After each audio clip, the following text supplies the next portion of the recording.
26 years, the Footy Show on Channel 9 has been one of the longest running sports shows in the history of television. We've been trying to contact Sam Newman. We believe there's still a chance he doesn't know that the show that he's on for 25 years has ended. But we can get Sam before 9 o'clock this morning. That's exactly what we'll do. We got Limo this morning. It was really nice of Limo to come on and have a chat with us this morning. And we said to him, we were like, mate, you know, we're your friends. We want you to come on here. We want to celebrate you. And then, Das, you started with this question. After 26 years, the final siren sounds on the Footy Show, the longest running sports TV show in just about television history. Yeah. And the man who single-handedly drove it into the ground, Anthony Lehman, joins us this morning on the show. Lemo, how do you feel? Gee, Das, I was listening to that intro thinking there's no need to mention that there were 735 shows and I was there for 7 of them. And you know what? I've got to learn to not open my big mouth, because one of the things I said in press before the Footy Show started was that I don't want to be the answer to the quiz question, who was the last ever host of the Footy Show? Well, I've got a funny feeling that might be the beep test first question on Sunday night. Yeah, look out for that one. Maybe a bit too soon for Lemo in hindsight.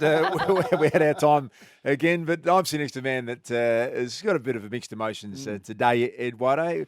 If you're looking back, how do you feel right now? Is it a bit of sadness, or do you feel proud? What are your overriding emotion at the moment? All that does. I must admit, just hearing, we've been talking about it all morning, and just hearing the theme song, they're actually half teared up a bit, to be honest. I am feeling really emotional right at this second, and I don't know where it's come from. I just, we were all having having a laugh a second ago, and suddenly it hits me.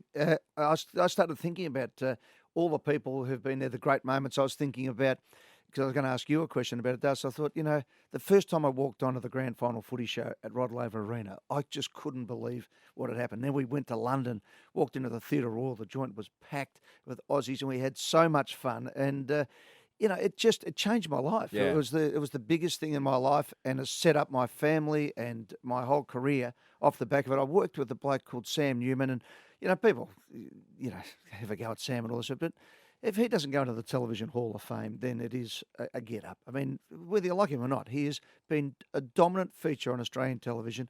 The show changed and evolved as it went, and some people and the world turned around it. But, gee, early on it was exciting, Das. We used to bounce out on a Thursday night. It was the most fun you could possibly have, and we used to giggle the next day with the ratings. As I said, when it first started, Sydney told us, Ian Johnson, who was the brains behind it, and I pay tribute to Ian Johnson, who was a visionary of television. It was told 6 weeks to rate an 18, which was the figure in those days. Well, we rated an 18 the first night, and then once we got cracking, it just took off. And the excitement that we had amongst all that, and then David Leckie supported it from Sydney, and then a year later the Sydney Footy Show came on, and the two shows won the Logies every year between them for the best part of 20-something years. So it was wonderful. But I just want to pay tribute to Sam and to Trevor Marmalade. Let's not forget Trevor Marmalade, who, really... from a comedian's point of view, will just set the standard in those days, and just brought it to life. A stand-up comic every Thursday night to Billy and to Gary Lyon and to James Brayshaw, who after I finished up kept it going for another 10 years and took it to a different position. But that show was just mighty with those guys. James Brayshaw and Gary Lyon were just fantastic hosts, and Billy Brownless right there from the word go. And I don't want to miss anyone, but then Rebecca Madden took it to another level. We came back last year to get it to the 25 years, and we did the final. You heard Sam last year, and we thought that was probably going to be it. To Nine's credit, they rolled the dice again to maybe go at a younger audience. Didn't quite work, but I'll state it again. Last night's show was as good a show as you'd ever want to see on television for sports entertainment. Yep. I watched the front bar afterwards and thought, there's a different direction. They had really good interviews. They had Mark McClure on, and over on Channel 9 you had Jaden Stevenson and Daisy Thomas going into Collingwood. It was hilarious. It was great. So I think everyone should be very proud today. We're celebrating the history of the Footy Show today, but can I ask you a question? Because you've been behind the scenes on this new show as well.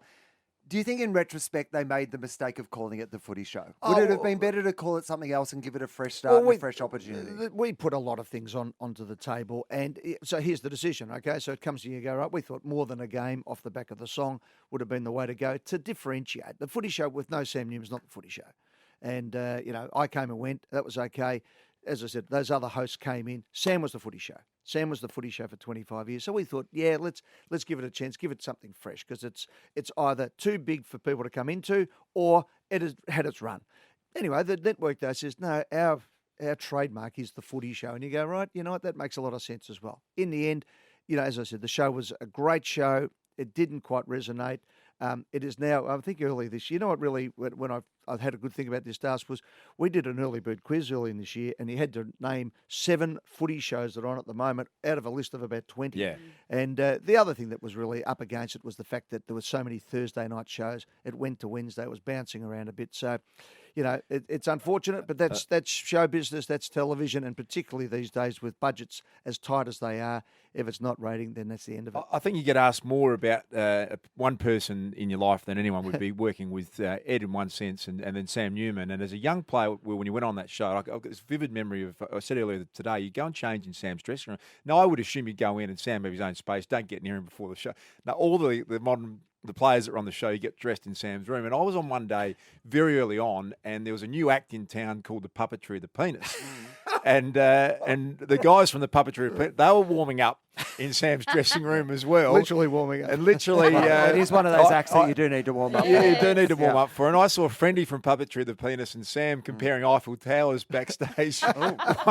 Really? One, I'm thinking that's something that I'll take to the grave as well. But he was such a generous person, Sam. He was so welcoming. He was so loyal. If anyone had worked with him before, I mean, he gets a lot of things thrown at him, Sam, but anyone He's who's a had anything beauty. to do with him He's the most understands. generous performer that you could ever meet, Sam. He would do anything for a laugh. He'd throw himself on a grenade. He'd make something happen. Sometimes, if the show was just going, he would just pull something out of the air like magic. And those early days, as I said, it was just hilarious.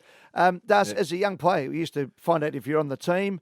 Doug Hawkins, when we first started, people said, "Who's Doug Hawkins? Isn't he some bloke?" And Doug came on with his axe, and people hadn't seen the sort of Western Suburbs guy. Jason Dunstall became a star. Tim Watson was one of the biggest names on the show the first year before he went back to Channel 7, and on it went. And you look at all the careers of so many people who've come through that show. We're very proud of what it's been and what it's added to the whole feel of football. And we just took the baton on from Lou and Bob and Jack on league teams. World of sport. I'm going to go to Mike Williamson's funeral on Monday. Sam will give the eulogy, and I'm going to bring the Premiership trophy up that he first called in 1958. The Saints are going to bring the 66 trophy up, and the Blues are going to bring the 1970 trophy up. And you think about all those things. Yeah. And you know what? Now it opens up, and there's going to be a whole new generation coming through to come up with a show that'll grab everyone's attention going forward. I can't wait to see what comes. Yep, 26 years. Congratulations. An unbelievable success story And on every level. is it too early to announce that next week on Channel 9, on Thursday night, I'll be hosting my show, The Back Bar. It's a brand new show, original concept. Yeah? Yeah, it's You've been working on this one, have you, Will? well, for a little while. I knew Limo would fall over. I get him.